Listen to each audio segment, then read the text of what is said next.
As consumers, I have no control over the data that my car is capturing or processing. As a city, I have no control over that. And as a country, it's a sovereignty challenge like never before. Hey guys, welcome to Backstage with Millionaires. I'm Caleb, your host, and today the guest that we have on the show is Siddhartha Bagri. He's one of the co-founders and the CEO of a company called Pravaig, and essentially what these guys are doing is building electric cars for very specific applications, but the first application is urban mobility. So I wanted to start things off. You guys actually founded the company in Jaipur, and now you're based out of Bengaluru, but I wanted to know, why did you guys decide to start Pravaig Dynamics in the first place?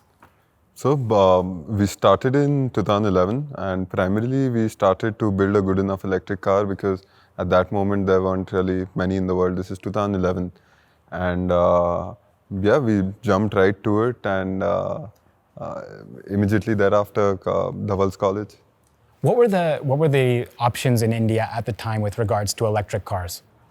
Globally, there were none. Globally, There was Nissan Leaf maybe, which was doing some numbers. There was the Tesla Roadster. That's it. Wow. There were a few in China, of course.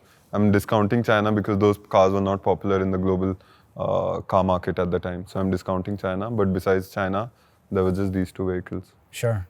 And obviously, that you guys were just starting off in 2011. But what was at that point in time, what was the vision that you guys had for Pravaig? It was quite simple, in fact. I mean, if you look at the consumer market, especially in India, around 2011, and if you look at most of the global market around 2011, really there were not good enough options available, not just for electric, but for anything. The cars are still getting way more interlocked by software. They are getting way more difficult to repair. They were getting a lot more difficult to work with and enjoy them as an enthusiast. So we really started on an enthusiastic front, as a car enthusiast, as an automotive enthusiast. However, middle of this decade, say around 2014-13, we kind of started to realize that even electric cars are not particularly the answer to the challenges that we face as a society. What would you say are the challenges that we are facing as a society that not even electric cars can solve? Even if today we replace all cars with electric cars, there is still a significant challenge. I mean, there's lots of challenges. So from a customer viewpoint, today most cars are undergoing recalls. Everyone is starting from zero. So whether you look at the Hyundai Kona, which was recalled a few weeks ago, whether you look at the Volvo Polestar 2, the Tesla 30,000 units in China, and so on and so forth. So everyone starts from zero. It is a technological development that is taking place. So now there are three broad challenges. Again, I'm going to come back to this one, which is resources. Second is sovereignty, and the third is time. So when we look at resources as a customer, when I buy a car, I basically lose 30% of my capital immediately before I even leave the showroom. And I have to get serviced, I have to get insured, there is an EMI to pay, there's parking headaches, there's so many hassles. And ultimately, what am I doing with the vehicle? So I'm spending a lot of money on resources. I am spending a lot of, the city as a unit is spending a lot of money on roads, on parking lots, and so on and so forth.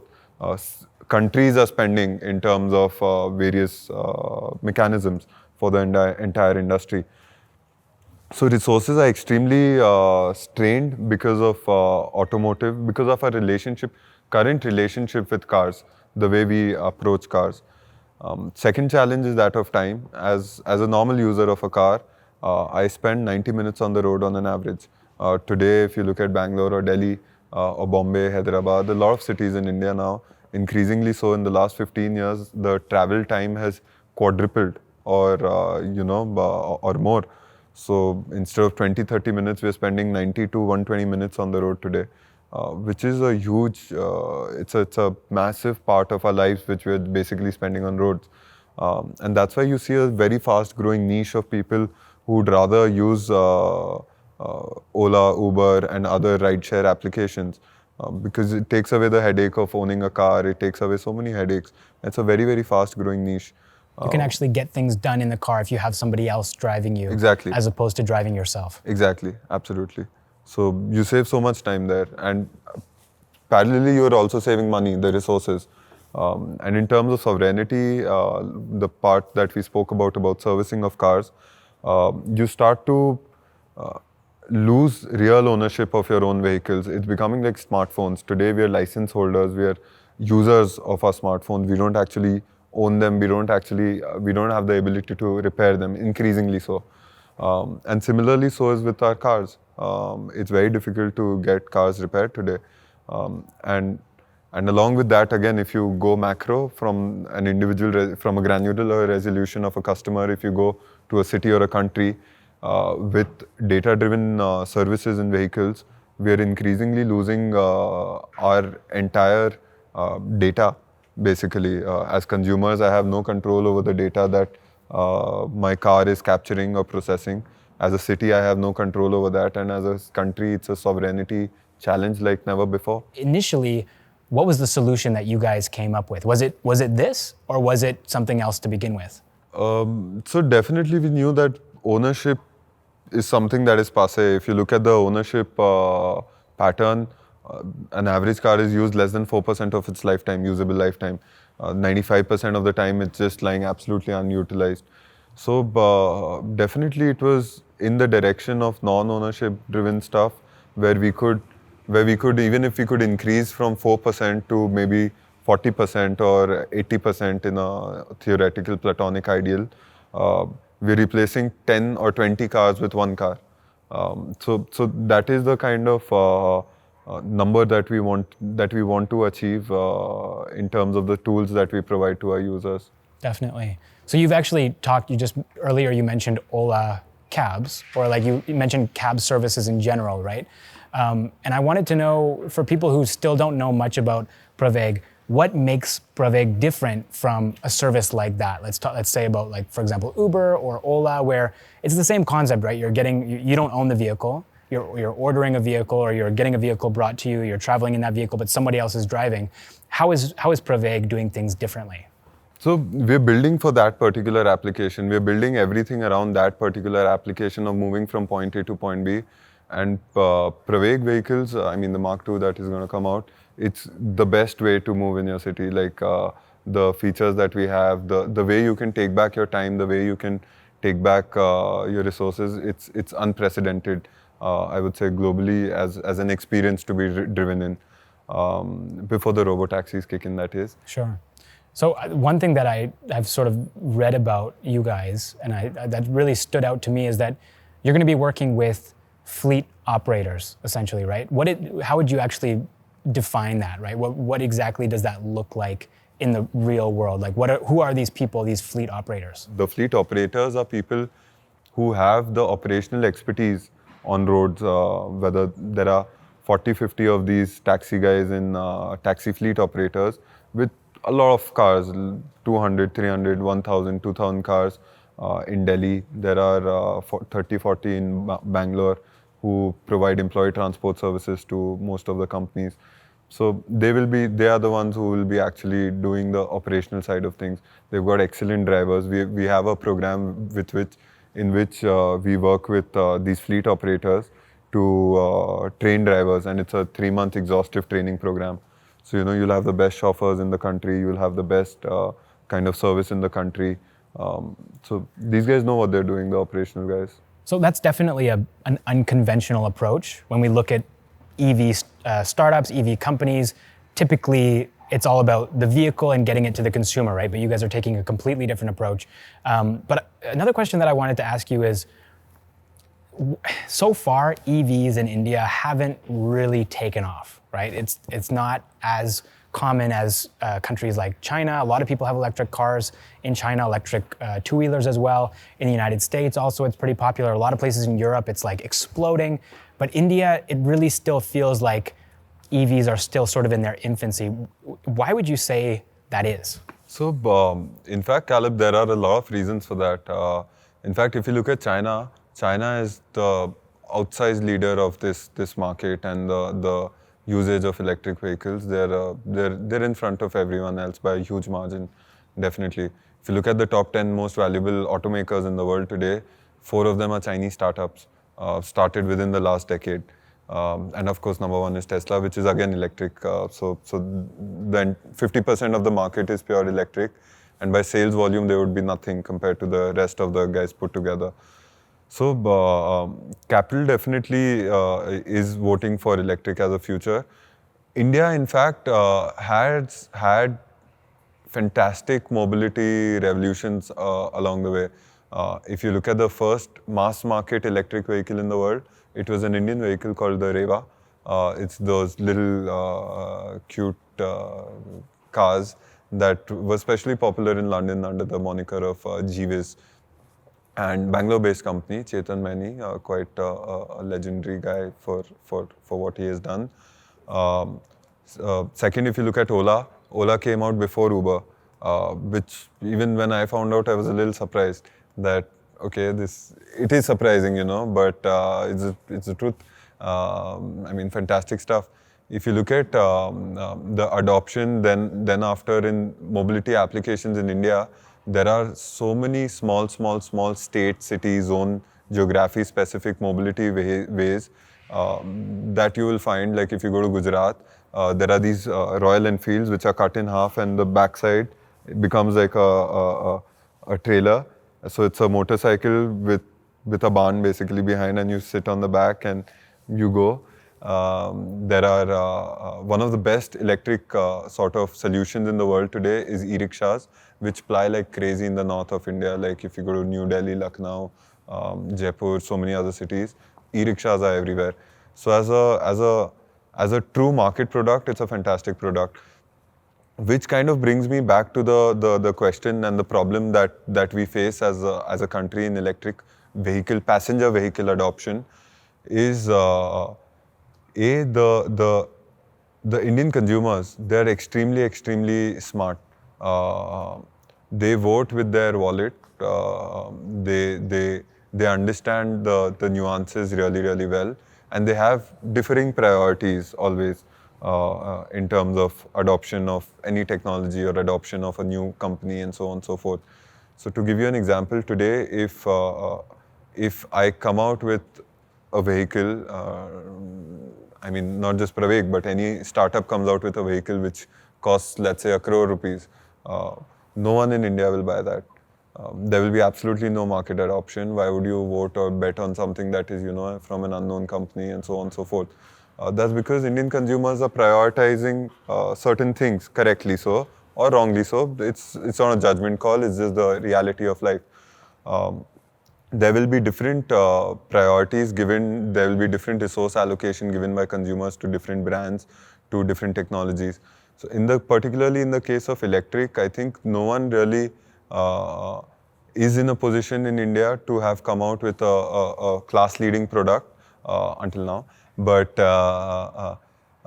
which is something that kind of does not allow for a company to invest in those technologies. So you see, it's a catch-22 sort of a situation. There is no consumption, there is no offtake, so why will I build those things? From an engineering viewpoint, it's not a huge challenge, honestly, today. I mean, it takes a lot of blood, it takes a lot of sweat, but it's not an impossible task. You have resources, you have a good team, you made them together, they'll do it. It's not that big a problem. But I think the problem really lies in realizing that A, the culture of the consumers, what they prefer, what they prioritize. B, there is a huge challenge of engineering talent today. And I think the challenge can be not just engineering talent, but also vendors. So these are the other 2 points, supply chain. I think we need a lot more ambition. India is at a precipice of time where we are undergoing a massive cultural change. And one of the strongest things that have come out is ambition. I think as a nation, we had been quite non-ambitious till the late 2000s, early 2010s. But now that thing is changing. I mean, people are building more ambitious products. People are building products and not just stuck in services, I mean, the 2000s and the 90s are the dark era of Indian engineering. Like, colleges are building engineers just so that they can get a job and serve, go on phone calls with as tech support for the rest of the world. So maybe it was important at the time, maybe it wasn't.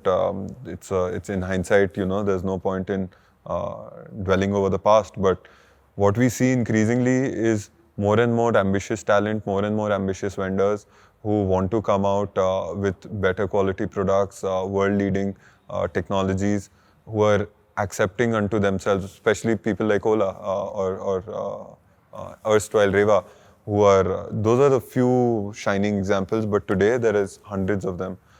There's so many good companies doing so many ambitious things.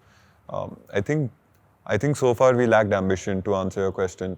But now the ambition is there and in droves. The ambition is there and it's here, right? I think this, your company, Pravaig, is very ambitious. And I think the goals that you've set for yourself are just, if you're able to accomplish them, it will change the country, right? But you've only just recently come out of stealth mode. It's sort of been for the last, basically you said from 2011 until essentially 2020, right? Things have been pretty low key. You haven't really shown off this vehicle, which is the Extinction Mk I, to the world. I guess you've been sort of working on it, perfecting it, although there will be, the one that you're going to be rolling out is the Extinction Mk II. So this is sort of just like to show people what you've been working on essentially. But just showing off this car has led a lot of people to compare Pravaig to Tesla. That's something I've read all over, like even comments on the videos on our YouTube channel. People are like, oh my God, this is the next Tesla. This is the Indian version of Tesla, which is right. They're excited. They want to see the Indian version of Tesla happen. But what is your response to that comment that this is, Pravaig equals Indian Tesla? So in fact, in today's world, if we become the Indian version of any other company, so to start off with, it's super flattering, of course. I mean, anyone would be flattered. And I think people say it out of a place of love and ease of kind of placing things together. However, what we are trying to do here is not just redefine India or the relationship with cars in India, but increasingly so globally. Because the challenges of sovereignty, resources, time, it's not just applicable to India. If you look at Europe, it's constrained by resources today in terms of electric vehicle deployment. If you look at China, Japan, Korea, most of the developed world, most of the developing world, everyone would rather invest those resources somewhere else, right? And would like to take back some of their sovereignty that they're losing. So in an increasingly data-driven world, I think what we're trying to build is a divergence in the school of thought that of the typical automotive mainstay and the typical, I would say, Silicon Valley mainstay of approaching data and approaching all of those increasingly more precious resources. We're super happy about the decision that we always stayed in stealth mode. This car, for example, is a 2-year-old car. We've kind of stopped work on it since the last year, except some upkeep and maintenance and data acquisition. But besides that, we don't really work on it anymore. The other prototypes are being built for the future ones. It is definitely a product that we are building, trying to, not just a product, but an entire sort of organization to bring back control to the people for sovereignty, for time, and for resources. We're not looking at a centralized data system, or we're not looking at it from the lens of the typical Silicon Valley approach, which is driven by data, which is driven by various sorts of usage or intelligence on top of that data, and so on and so forth. What we strive for is a very decentralized, distributed, open ecosystem. And this is a stepping stone. I mean, today we are making people movers from point A to point B. We have a 20-year roadmap for various particular niche applications and so on and so forth. But one of the common denominators in all of that is that they will be accessible in terms of technology, in terms of openness of this thing. As we kick into the robo-taxi era, these things will create a lot of problems. So we're kind of already in the robotaxi era with the driver. I mean, that's how a lot of startups even work today. They have AI and they have a human working on Mechanical Turk, behind. So it's kind of a robotaxi today. It's just a human-assisted AI. Not really, um, but as we move away from where we are as a stepping stone into the robotaxi era, I think these things will cause more challenges as single point of failures for entire countries if a robotaxi network goes down, or as point of failure as a centralized service provider, whether it's a cab aggregator, whether it's a fleet provider, whether it's an OEM itself, and so on and so forth. So I think we bring to the table that divergence of approach to mobility as a problem as whole for the world, not just for India. I noticed, I don't think during that entire answer you really said cars at all, even though like what you've built essentially so far is a car, right? It's an electric car. To me, it sounds like your vision actually sort of extends past that to a certain extent, right? There is the Mark I, there's the Mark II someday, but what I guess I'm curious to know is what is your long term? You said you had a 20-year roadmap essentially, right? I'm not saying you need to tell me all about that roadmap, but what do you kind of see for Pravaig moving forward into the future? Yes, for the next year or 2 years, but also in the more long-term perspective. So I think in the next, we'd rather talk broader strokes of the global trends that will definitely happen. We'll go from automotive to other data services and all. So looking back at again, robotaxis, they will kick in the next maybe 3-4 years. The future is already there in certain parts of the world. The future will hit the mainstream of the world soon, maybe 3-4 years or so. And then we are looking at a lot of challenges pertaining to, at Pravaig, I personally think that we have a very strong case for India being one of the fastest adopters of autonomous vehicles in the world. There's a very, very strong case for India for that. Tell me, why do you see it that way? So if you look at the cost of human life, we're at the moment in time where the cost of human life is skyrocketing in India. Before this, it wasn't really skyrocketing. It was plateauing till the 2010s, and 2011 onwards, it's kind of started to increase again. What do you mean by the cost of human life? There's a certain value to a human life that we as taxpayers or the society as a whole is deploying resources towards. So there's a certain cost. If you lose one person, a productive person, you lose X amount of value from the economy.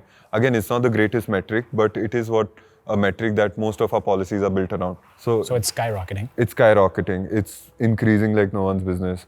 So with the skyrocketing human life price or cost, we're also looking at the same amount of traffic deaths. We're looking at even more so. I think traffic deaths are increasing, road deaths are increasing, pollution-related deaths are increasing, so many other things are increasing. So if you look at the cross-section of a technological solution that could overcome all of these, it's basically autonomous vehicles. Can impact these two spheres a lot, specifically these two spheres. And I think that makes for a $1 trillion case for India to move to autonomous completely. How we get there is a big challenge. The answer is, in fact, we can get there today if you want. But what's holding it back? Basically, the problem is you can't mix humans and computers. So remove one from the equation. Right, but then a bunch of people lose their jobs, right? Right. So that brings me to the second challenge of sovereignty that robotaxis provide. So in fact, when we look at robotaxis or when we look at AI, we look at it from a very sort of centralized viewpoint of like, allow me the sort of literary this thing, but of the West, where we have societies which are driven by jobs, which are driven by centralized institutions where I go, do my job, come back home, I have a professional life, I have a personal life, I go back home, I do my thing and things like that. Most of the world doesn't work like that. If you look at India, 80% of the people are self-employed, whether it's a panwala, whether it's a rickshawala, whether it's a cabbie, whether it's so many others, like kirana store owners, small entrepreneurs, big entrepreneurs, so so many. The gamut is huge. Most of the construction people are, self-employed people. They work as groups of 4-5 people, and they go from site to site. They manage vendors, they manage suppliers, they manage relationships. And these businesses, if we can call them that, are super organized. They're super good. If you look at your pan wala or a auto wala, you will know that that person is on 360 days a year out of 365. That's more than most of the businesses are. That's more than what McDonald's can have as an uptime, or what Google recently has started to have as an uptime. So we have the culture, and globally also this is kind of true. So we have the culture of being owners of certain things. Now, when we look at, again, AI from a Western viewpoint, the relationship which we have with AI, really, we think the first instinctive reaction is to think that, oh, we'll run out of jobs. So that is true in a centralized economy. That is very, very true in a centralized sort of structure, that we will run out of jobs. That is when we don't own the AI. When we realize, or when we accept that there will be one company who owns the AI and they're going to create the value and they're going to capture all of that value. Whereas at Pravaig, that is the deviance that we're trying to bring in. How do we ensure that the AI ownership is a creation? So for ownership, you have to start from the creation of it. Otherwise, true ownership cannot, go beyond a particular point. So how do we create, how do we own, how do we distribute this kind of technology, let's say, while retaining sovereignty of the individual owner, of the individual business owner? So to boil it down in a nutshell, I won't go into the specificities of each part of how we are approaching these problems. Maybe in the next 3-4 years, we'll have some results on this front. But what it will look like is, instead of me driving a car, I own a car. And then, I manage my relationship with who's my energy provider, who's my charging provider, which tires to use, what to circulate, do this, do that, buy a new car, spread it across the country, spread it across the world. So I'll still be a taxi operator, but just not a driver. That part will be given out to a computer, basically. But then I regain control of all of those blocks of my life. And when we hit the robo-taxi era, I think that will be a huge problem for most countries. I think we are not prepared for the kind of, we are not prepared to accept the kind of dilution of sovereignty that will lead to, as single point of failures, an entire robotic fleet can be taken out, and so many other issues. So I think that deviance is very, very important today, so that when we diverge in 10-15 years, it'll be very, very stark, the two parts. I just wanted to ask you, this sort of just popped into my head here. Looking at this, the front of the vehicle here, it says Pravaig, which is the name of the company, and I wanted to ask you, what does Pravaig mean? So in Sanskrit, it means the highest attainable speed, given the constraints. So technically, c, speed of light, would be the Platonic ideal of Pravaig in general relativity terms.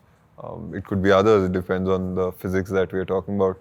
But it's basically the highest attainable speed given the constraints. And also looking at it too, this is like kind of an unconventional license plate structure. Not the fact that it's green, but the actual letters and the numbers. What does this mean? You're gonna have to find out. Okay, it's like a mystery. Maybe right. not. Okay. It's classified. It's classified. All right, good to know. So I guess it's by sometime in 2021. Maybe you can clarify around which period of the year it's going to be. But people will start to see Extinction Mk IIs on the streets of India. Correct? Right, absolutely. So hopefully around Diwali, which is November 21st, we should be on the roads, and to experience it, anyone can experience it. That's why we've reserved a part of the fleet. You can get on defy.city and get on the wait list, and hope that we are able to deliver on time. Awesome. Well, hey, thank you so much for taking the time thank you so much, to Caleb. share It the was a story of pleasure. Pravaig so far. Really appreciate it. My pleasure. And best of luck. I really can't wait to see. It won't be this exact vehicle, but I can't wait to see the Mark IIs like actually on the streets of Bengaluru where I live. It'll be fun. Yeah, It'll for be sure. awesome. All right. Thanks again.